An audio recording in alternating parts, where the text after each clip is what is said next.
Hello everyone, welcome to the daily analysis. The 16th of December, a new start to the trading week before the end of the year. The end of the year is obviously coming around the corner now.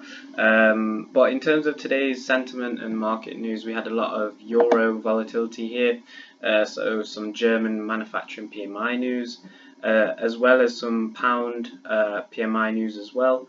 And also some bank stress test results, so that's about the bank reserves, etc. Testing the liquidity of the bank for the pound, and it's quite evident that we saw a little bit of move here. In regards to some news for tomorrow, we have only the pound really, and that's with Gov Carney. He will speak on about 7 o'clock UK time, so after 6 p.m. So in terms of tomorrow, there's not really that much going off apart from the pound really. So yeah, so in today's analysis, we can see that we've started off with the open towards the upside, and what we're looking at for the pound US dollar pair is to see if we can get into these reversal zones. Also paying attention towards this daily level that we've got here. Daily level that we have here at 1.3312. So we just want to see how it reacts to this level. So we've not come down to it yet, just as of yet. We're just paying attention to see how it reacts tomorrow.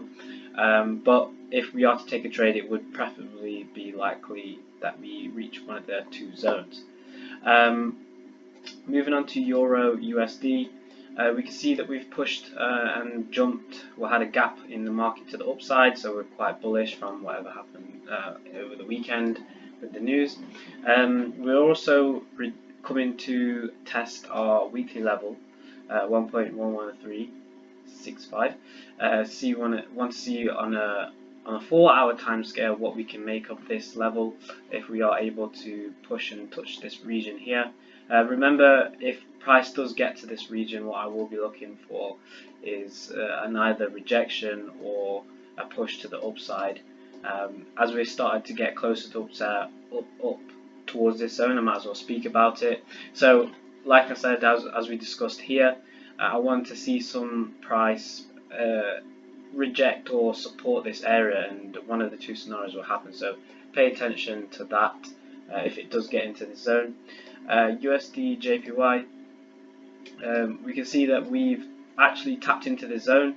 However, I'm not convinced that this is exactly the correct sentiment that we want to see.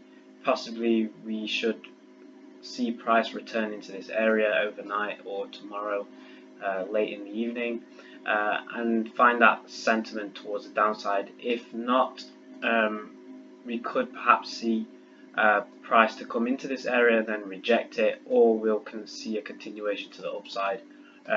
So that is a probable factor, and possibly a much more likely place to find a trading opportunity here.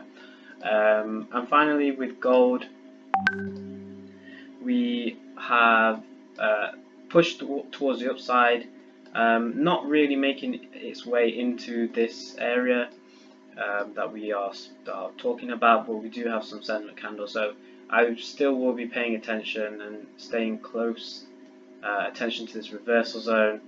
Hopefully we can sort of touch into it and reject it, or make it form a support. Hopefully we find some level of trading opportunity with gold, but pay attention to this area tomorrow.